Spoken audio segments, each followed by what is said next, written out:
The Australian Financial Review. Hello, I'm James Thompson, Senior Chanticleer columnist at the AFR. Welcome to our weekly news breakdown of all things business, finance and markets.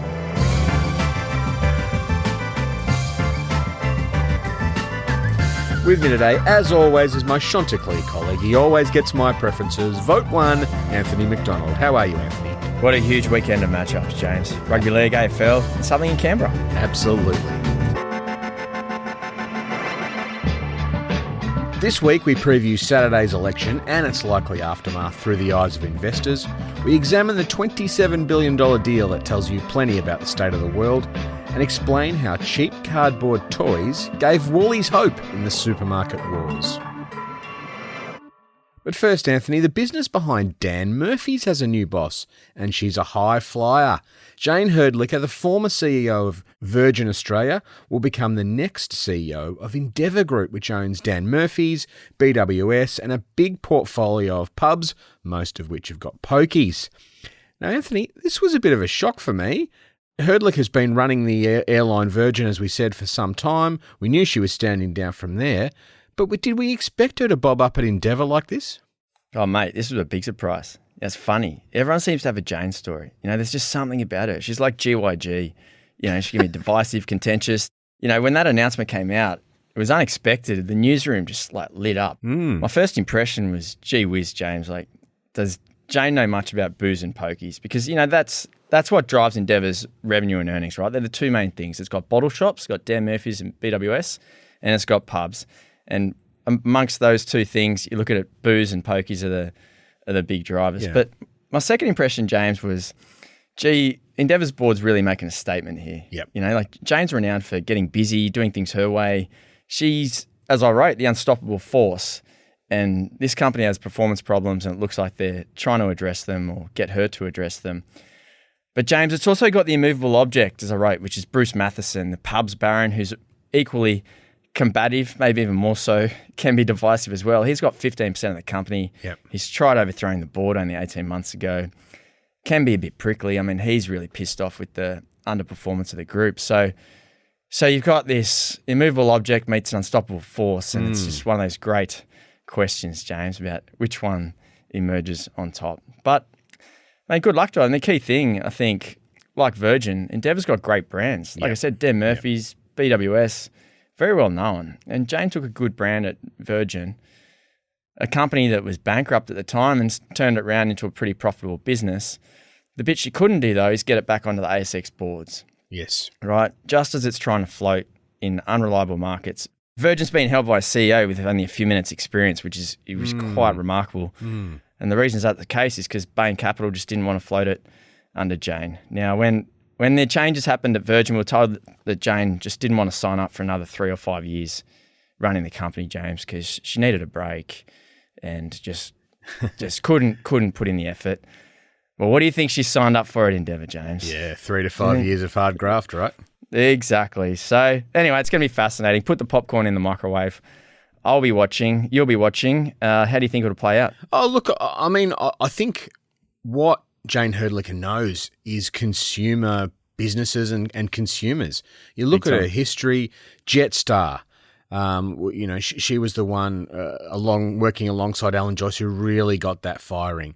She had a brief stint at A2 Milk where, again, she fell out with the board eventually, but not before pushing the share price up 40% and really setting that company, which makes infant formula and powdered milk, really setting it up for a period of growth. And then she goes to Virgin. She lands there in the depths of the pandemic and has turned that into a really credible competitor against Qantas. I'll just chuck in another thing too, Anthony. She's also the chairman of Tennis Australia. And I don't know if you've been to the Australian Open in the last few years. It's a phenomenal event. Yeah. And absolutely, the crowds that she's got there, it's another example, you know. Jane Herdlicker knows how to sell stuff to people. And at the core of it, Endeavour Group, whether it's through Dan Murphy's or the pubs, it's about selling stuff to punters. So, every chance that she gets in there, shakes the place up. Will it be exciting? Could it be a bit rocky? Yes, but hey, that's great for us. It's going to be exciting to watch what she does there. And, there's a few brands that dominate their sector, but Dan Murphy's, it's a great platform to start with. She'll do well, I reckon. So be interesting to watch. Just quickly though, Anthony. Yeah. Does it say something about the depth of the potential CEO pool in Australia that we get the same names sort of bobbing up again? Or does it just say these are the people who are good? They're known quantities. That's why companies go with them.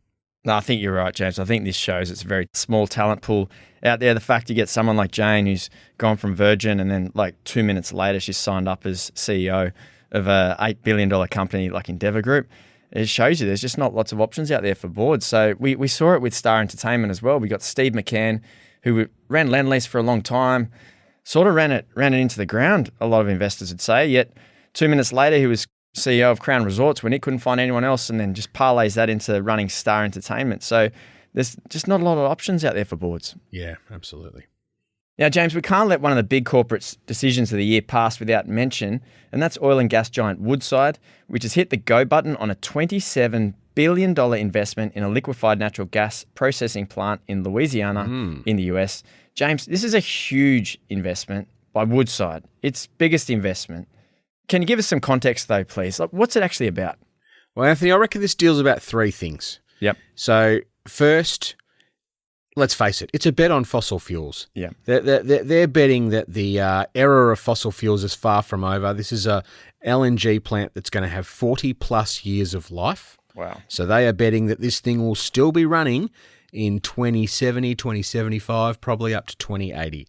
So that tells me that the energy transition, which I think we all can agree is sort of stumbling and bumbling a bit, it's going to continue. Now, yes, gas will increasingly replace coal, but this is telling us that Woodside sees gas and particularly LNG having a 40-year future.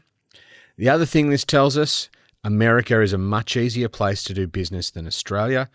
Now, Woodside, obviously, proud Australian company, proud West Australian company, they've been trying to get an approval to expand an existing project, gas project off Western Australia called the North West Shelf Project. They're trying to get an extension on that for 6 years. Yeah. 6 years. I mean, the thing's already running. They just want to keep it running.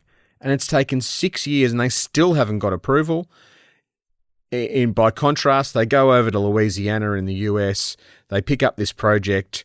It did have some approvals and had been through the de-risking process, as they like to call it. But this thing's ready to go. It'll be producing gas by 2029. Who knows if Woodside will actually have its approval on the Northwest Shelf by 2029.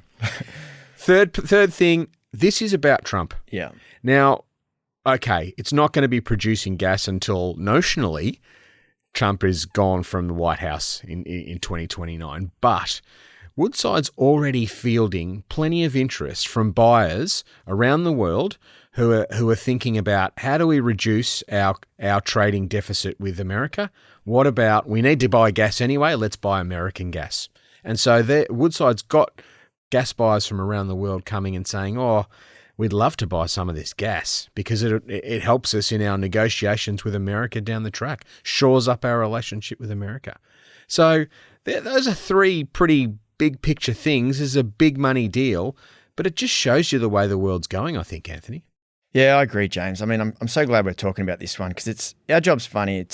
We can sit here and talk about corporate clickbait things all we want, but this is actually, it's a bit of a moment, this deal, I thought. And it's good news and it's bad news for Australia. I mean, the good news is we've got an Australian LNG champion making a fist of it internationally, going to the US in a big way. I mean, that's great. If it works, Woodside could be a global champion. And if we're honest, Australia's pretty short on global champions. Yep. The bad news, though, it's a huge investment offshore. I mean, this capital, it doesn't help Australia. It doesn't help the Australian economy, the tax rate, the workers. Woodside's never done a job this big and it's doing it in the US. And, you know, it's a shame, like you say, that they hasn't got the approvals in Australia to expand and it's deploying such a huge amount of capital offshore. But anyway, where it could help, hopefully, touch wood for Woodside shareholders is Australian investors who might get to see some of the profits if this all goes well. Yeah, let's see. As we say, first gas in 2029. Woodside's going to sell down parts of the project to reduce the amount it has to invest and keep the risk levels low. So it's a big bet and one we'll watch closely. All right, Anthony. Well, there's only one choice for our first topic this week, and after a 5-week campaign, but unofficially what feels like 12 months of campaigning, Australians finally head to the polls on Saturday to determine who will rule the country for the next 3 years. Prime Minister Anthony Albanese and his Australian Labor Party are unbackable favourites with the bookies, while the AFR's latest poll, which was published on Thursday night, had Labor leading the coalition on a two-party preferred basis by 51.5% to 48.5%. That gap's really opened up in the last few months. Now, with Peter Dutton seemingly losing a lot of support in the past fortnight, all eyes are on whether Albanese and Labor can retain majority government in their own right, or whether they'll have to rope in a few independents to stitch together a potentially fragile minority. Anthony, it's been an unusual election campaign. Neither party's given the country too much inspirational or radical policy to think about, and both sides seem to want to play small target strategies, leaving the press pack picking around more gotcha moments than pursuing rigorous debate about Australia's future. So when people get into the polling booth on Saturday, Anthony, do you think most of us will make a call on Albanese versus Dutton, the people, the leaders, or are we really going to be thinking about policy? I think it's definitely the people, James. Right. I mean, the irony of this election campaign is one, and you and I would say, and I think big business as well, that there's been not much in it. There's no firm high conviction, game-changing, economy fueling, productivity enhancing, red tape cutting policies to sort of chew on, James. I mean, as our editorial pointed out this morning, Dutton supposedly wedded to nuclear power, yet hasn't done any campaigning really on a nuclear power site. No. Anthony Albanese, 2 years ago, has had tears in his eyes in front of cameras talking about The Voice and Indigenous Australia, yet hasn't even done a press conference in an Indigenous community this campaign. So, what do these guys stand for? Seriously, I mean, that's kind of the question that's emerged from this campaign in my mind.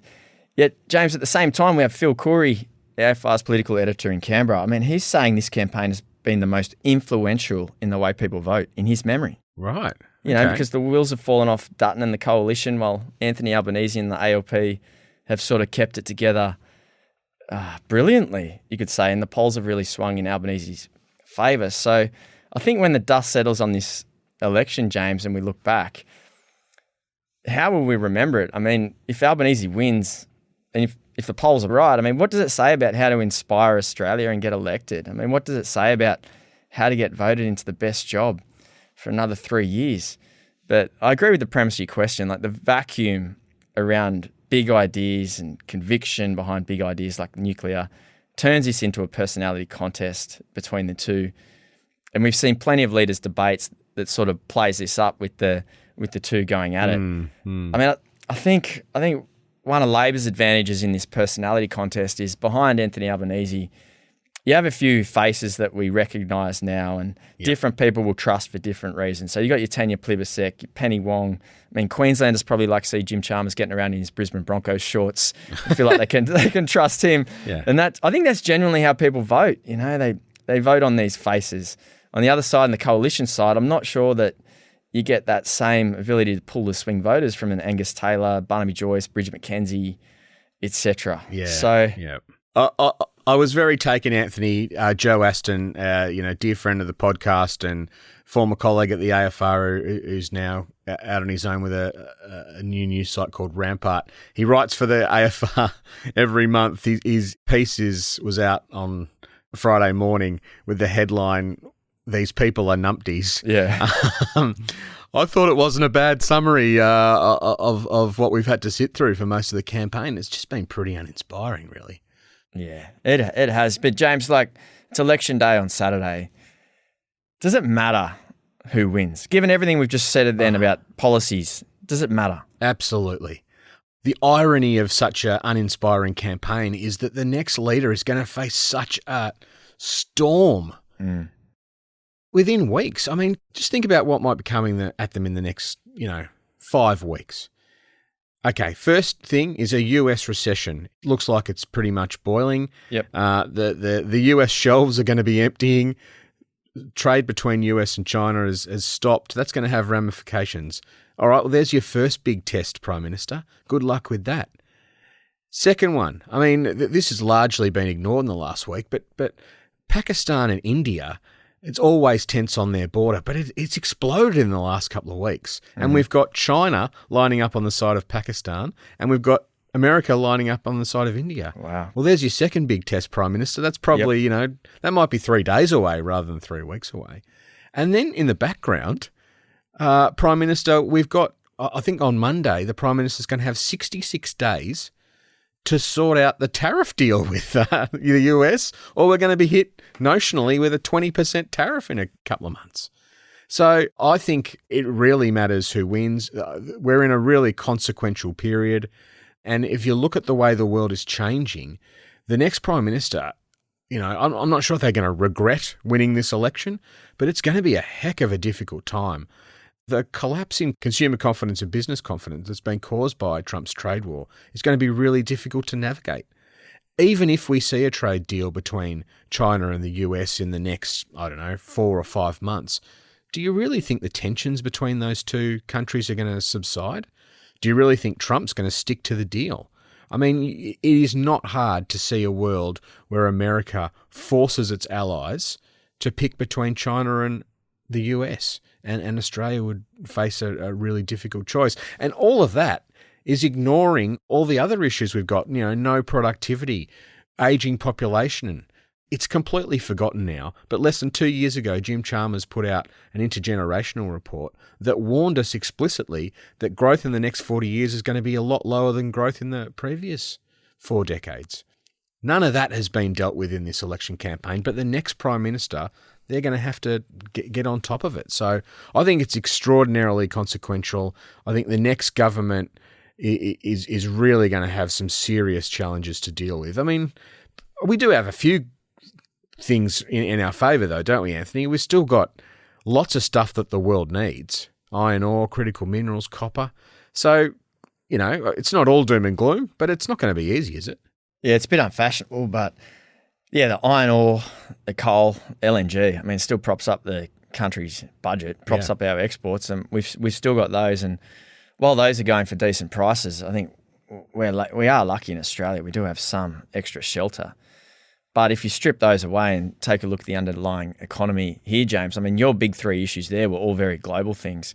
Strip it back locally, and the Australian economy, like you said, the intergenerational report pointed out, I mean, it's not firing and it's not expected to fire like it has in the past. And that's going to be a huge burden for all Australians. Well, I mean, just think about the last 12 months.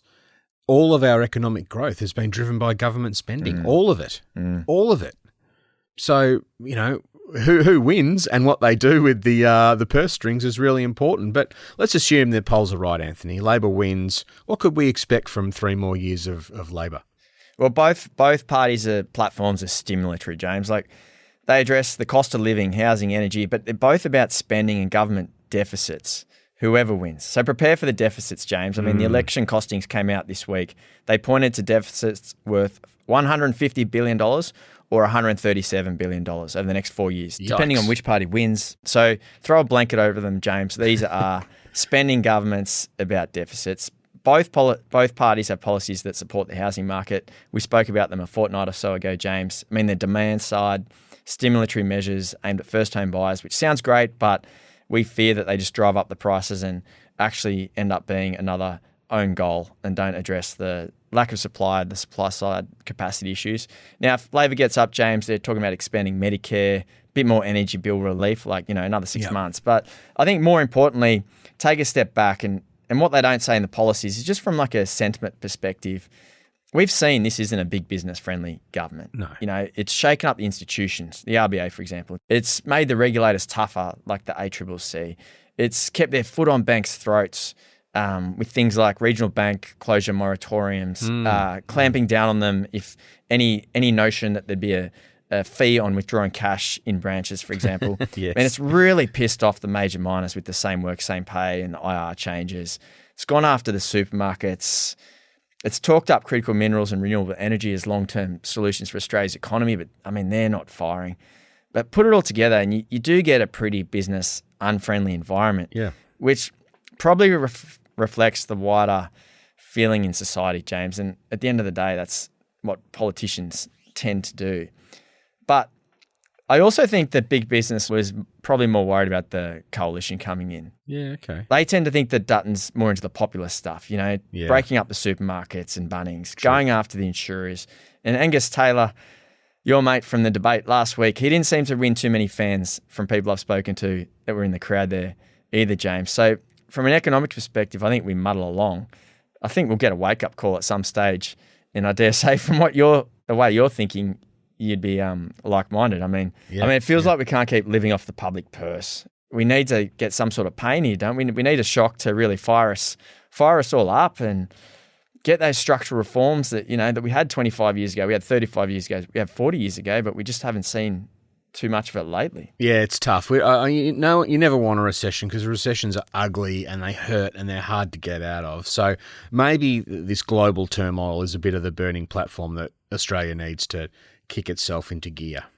Yeah, James. Now, obviously, we're not the only ones going into an election in this Donald Trump era. The Canadian Prime Minister, Mark Carney, who only 6 weeks or so replaced the completely out of favour Justin Trudeau, he won for the centre-left Liberal Party over there in Canada, and it was quite a stunning result.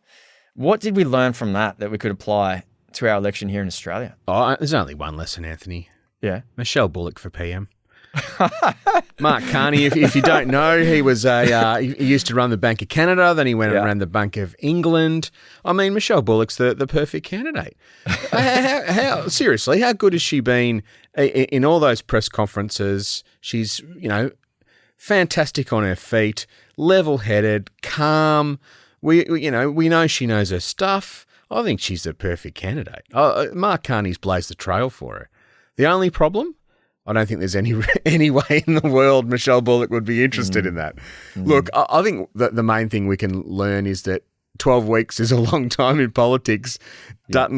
Dutton was aligning himself with Trump, 12 weeks ago. It looked like a genius move, and now it looks like poison. Carney has swept to victory on the anti-Trump agenda. But again, it's all right to win the election. Now you got to do the hard work. You got to deal with Trump. You got to find a way to navigate this brave new world. So Carney's about to learn that victory comes at a cost too. So it'll be interesting to watch though. And yeah, let's see if Michelle Bullock for 2028. Let's see if we can make that a reality. All right, Anthony.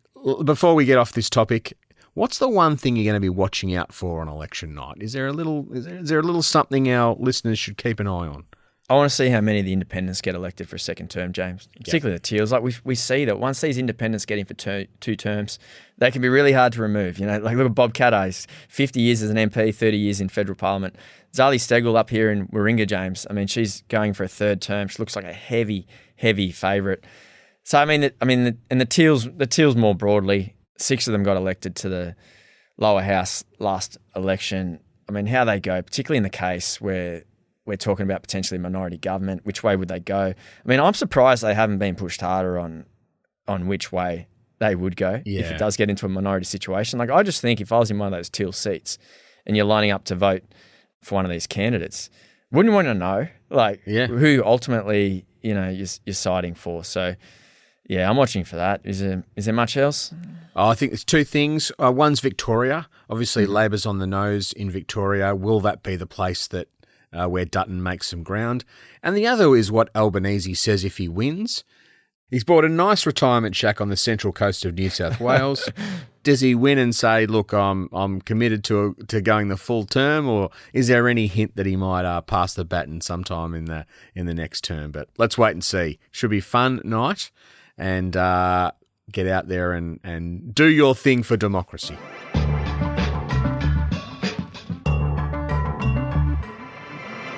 All right, James, let's move to our second topic now. And this week, we got our latest opportunity to check in on the eternal battle between Australia's supermarket giants, Coles and Woolies. Both groups released their March quarter earnings and both hosted earnings calls with investors. All the standard stuff, James, but the Woolies call was dominated by something very strange, a video game called Minecraft. What is Minecraft and why on earth Was Woolworths CEO Amanda Bardwell even talking about it? Well, I'm well placed to answer this, Anthony, having yelled at my kids to get off Minecraft for several years now. It's a video game where you go around, sort of the graphics are pretty crappy. You go around, it's a 3D world where you go around and you mine things. So it's a bit like Australia, isn't it? You mine things and then you build things and then you fight people and look, it's that's as much as you need to know. But the Minecraft video game's been very successful, and recently a movie of Minecraft was released. And to coincide with this, Woolworths ran what's called a collectibles promotion. Now, you've probably seen these before. There's all sorts of ones. They do them for Aussie animals and knives and glassware and that sort of thing. But this one was little cardboard toys, little cardboard Minecraft figures. Now, you might think, why would I go to Woolworths to shop so I can get Minecraft figures? Well, you would be in the minority because this promotion really gave Woolworths a kick along. I think that their sales in the March quarter ran about 3.2%. Growth, so that was 1% higher than the market expected. And in a 3-month period, that's really impressive. But it's also great for Woolworths because it gets a bit of momentum back. Obviously, they had a really tough year last year with the price gouging allegations and Brad Banducci, the former CEO's sort of shock departure. And then in December, they had that issue with an industrial relations dispute down in Victoria, which saw the shelves were a bit empty. Lots of people went to Coles instead. So getting people back into store to collect these Minecraft toys has been, a little bit of momentum that the new CEO Amanda Bardwell needs. So she's still got a lot of work in front of her, particularly on restoring, I guess, the price perception in the market of Woolies. But this is a little bit of momentum that Woolworths investors have been looking for. It gives them a bit of hope because what we saw, Anthony, on Wednesday when Coles gave their results, they are absolutely killing it, aren't they? Yeah, the red team's doing well, James. And supermarket sales are up 3.4% in the quarter compared to the same time last year. That's decent growth, James. If you adjust it for things like new floor space, you're looking at about 3.2%. Same as Woolies, basically. Yeah, it sounds pretty strong. I mean, they're broadly similar. But, James, if you step back and think about it, we also got the inflation numbers this week. And for food and non-alcoholic beverages, guess what inflation was in the March quarter on an annualised basis? 3.2%. Okay. So, much the same. So, yes, the red team's going well, but I'm not sure if you'd say they are killing it from a sales perspective. Definitely there's momentum behind them. Done a good job of beating Woolworths, which in the Australian supermarkets game is the battle that they all want to win. But I'm sure there's plenty more that Leah Weckett thinks she can do to really start killing it. From a share price perspective, though, Coles, hands down, has been killing Woolworths. Yeah. Their shares are up 33.5% in the past year, 22.6% in the past 6 months. I mean, Woolworths, by comparison, is up 5% in the past year and 7% in the past 6 months. So I would argue, though, they both could have been up more, James. I mean, they are defensive sort of stocks, and they've showed they can perform in all conditions. They went through the COVID pandemic, which is now like the pin-up time for what the supermarkets can do and how defensive they can be. And now in this environment where you've got like Trump and uncertainty and trade wars and geopolitical tensions, all that sort of stuff, everyone's sitting back and saying the Australian banks are the new defensive. Well, I say, what about the supermarkets? It's an industry structure where you've got two big competitors, huge footprints, supply chain advantages, rock solid revenue and earnings, regulatory pressure that is less than the banks. I mean, I know the ACCC has been on their back, but have you seen the supermarkets levy yet? I mean, the banks still cop it more. So I thought, they could be even more in favour with investors. But, I mean, Leah Weckett at Coles sounded like she was pretty upbeat this week, James, and talking about surging demand for its fancy home brand label, Coles Finest. Yes. This is interesting. Yeah. This is a really interesting part of the story, I think. Obviously, home brands, it's their time. Everyone's looking for value. The discounts that are going best for Coles and Woolworths, they're both employing similar strategy. It's the mega discounts. It's when you go into it's the 40 and 50% off. So people are really shopping around, and that leads them to home brands. the growth in the home brands business at Coles, which they've invested a lot of money over the last 2 years, 13%. Just in the March quarter, this Coles Finest range of fancy home brand stuff, it was up 14%. Yeah. And what's happening is people are not eating out or buying takeaway, but they're going to Coles and going, oh, I'll buy the fancier cut of meat or the fancier ready-to-cook meal. So, as I say, it's a sign of the times, but you've got to be able to capitalise on the times. And Coles has invested in this business, this home brand business, for about 5-10 years, and it's coming into its own at the moment. So, kudos to them. They're really making the most of the opportunity. Now, Anthony, I said Amanda Bardwell at Woolworths has some momentum in supermarkets, but she's got a problem at Big W, the discount retailer, doesn't she? Yeah, she does, James. The supermarkets seem like they're going well again, but it does have a couple of areas it's struggling with, Woolworths, and Big W is the main one. The sales were down 1.5% in the March quarter versus the same time last year. And remember, headline inflation's about 2.4%, so they're really struggling. They say it'll lose $70 million in the 6 months to June this year, James. So it's struggled, particularly on the clothing side. Yeah. With the end of summer clearances, your winter clothing, they're probably not getting right. They're getting beaten by the big rival Kmart, which is owned by Wesfarmers. So Amanda Bardwell, who's only come into the job in the past year or so, she's got a bit of a headache here, James. I mean, Big W's been a problem for a while now.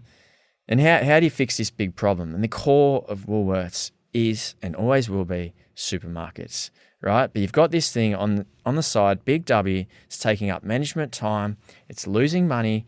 What are you going to do? Are you going to reinvest in it to try and reinvigorate it, get it growing again, take on Kmart and try and win?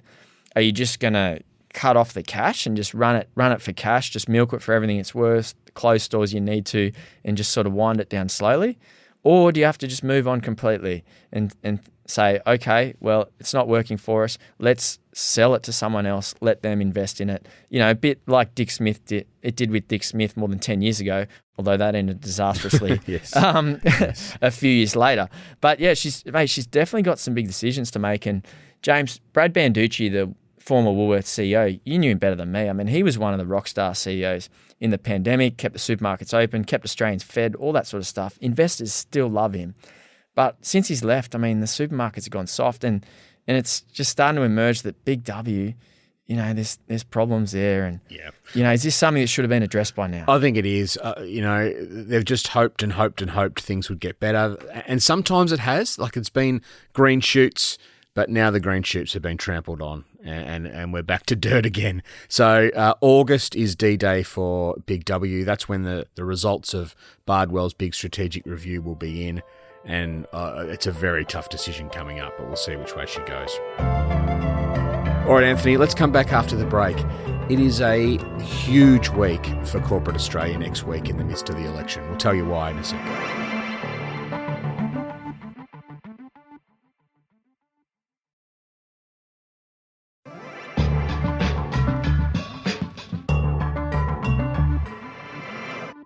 Well, welcome back. If you want to know more about what we're talking about today and a whole lot more, AFR subscribers can sign up to the Chanticleer newsletter at join.afr.com/Chanticleer. Every Saturday morning, the newsletter pulls together the best Chanticleer columns from the week and delivers them straight to your inbox. But many of you will be out voting when that newsletter arrives on Saturday. So, mate, it's something to read as you watch the coverage on Saturday evening. But Anthony, geez, it's a big week for corporate Australia next week, as I said. Bank results. We've got Westpac on Monday. We've got NAB on Wednesday and then ANZ on Thursday. And to finish the week, Macquarie's full year results on Friday. That is a huge slate. As you said, the banks have been surging recently. And guess what we're going to find out this week? There's no growth here.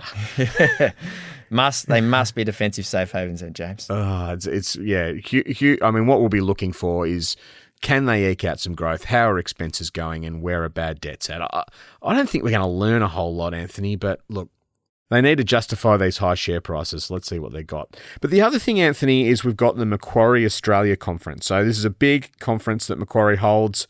On the floor of the conference, companies come and give their pitches in public, and then behind closed doors, all these companies hold speed dating meetings with every investor in the country. Basically, that's how it works. But what happens, Anthony, every year is we get these trading updates. And so companies let us know how they're going to the end of April. It's become known as what's called confession season. We're going to see some confessions this time? Yeah, I think we will. We saw a few already this week, James. Earlier in the week, we had Flight Centre and Brambles deliver a bit of bad news to investors. But I'm pretty impressed with the lineup for the conference, James. I was just scanning through the CEOs this morning. I thought, maybe CEOs will give it a bit of a miss, given that it's a tough time to answer any questions about guidance, and they'll send their CFOs and whatnot along. But they've still managed to rope in a lot of the big dogs. So it should be good to see. I mean, corporate Australia's earnings up until this point will be okay. It's the next 6 months that nobody knows anything about, and I think that's what you'll hear CEOs say. I don't know. You don't know. We don't know. Nobody knows. All right. Here's something we do know, Anthony, and that's that we love questions on the Chanticleer podcast. This week, our question's from Chase from Perth. If you've got a question you want to send in, you can email us at chanticleer@afr.com, or you can send your question in audio form. Just record a voice memo on your phone, include your name, where you're from, and send it to us. And that's what Chase has done. Morning, Chooks. Chase here from Perth. I try to keep my finger on the pulse, following markets, government policy and broader social and economic trends, but I can't help feeling a little bit disconnected from this election campaign. The major parties seem more focused on point scoring and belittling each other, rather than putting forward meaningful policy or even outlining what their policies actually are coherently. Have we lost the art of constructive, vision-led campaigning? And cheekily, when are you lot running for office to sort it out and bring in some constructive generational reform? Thanks for your time. Love the show. Well, we'll thank you for the question, Chase. We'll, of course, be running mates with Michelle Bullock in 2028 and 2029 in the Chook RBA party. No, Anthony, Chase has hit the nail on the head here. We haven't had any meaningful policy. We just got to a point where it's difficult to cut through with the sort of visionary, nuanced, complex policy ideas that we used to see? I think so, James, but I also think that let's hope whoever loses the election this weekend realises they've got 3 years to come up with something decent to put to the Australian people to win it next time. There's there's no harm in taking a bit of time to argue for change, pursuing a case, and then taking it to the election. We didn't really get that so much this time. We had Peter Dutton talk up nuclear energy, which he's been doing for more than 12 months now. But, it's kind of gone soft on it right coming into the election. So I think it's great comment there by Chase, and let's hope that it's something that can change. Yeah, I've been thinking a lot about how you could differentiate yourself in politics, and I reckon the best way would be to say, I actually agree with that guy on lots of things, but I don't agree with them on these things. And get back to a bit of that bipartisan, we're all broadly on the same team. We just got a few different ideas. I wonder if that's the way to crack the code here, but maybe I'm being a bit too optimistic. Vote 1, James Thompson. Thank you, Anthony. All right, last question on the election before we go. You get to the polling station. Are you going the cake stall or the sausage sizzle? Cake stall. Mate, we have sausages in our house all the time. What about yourself? I'm going traditional. I'm going with the democracy sausage. So that'll be my choice on election day. Hope you enjoy your election day. Anthony, another big week looms next week. We'll see you then. Can't wait, James. See you all next week. If you like the podcast and you want to hear more, consider sharing or giving the podcast a review, as it helps other listeners find us. And don't forget to follow wherever you get your podcasts. At The Financial Review, we investigate the big stories about markets, business and power. For more, go to afr.com. You can subscribe to The Financial Review, the daily habit of successful people, at afr.com/subscribe. Chanticleer was hosted by me, James Thompson, and Anthony McDonald, and it was produced by Alex Gow and Lap Fan. Our theme is by Alex Gow, head of podcast is Lap Fan, and the head of premium content is Fiona Buffini.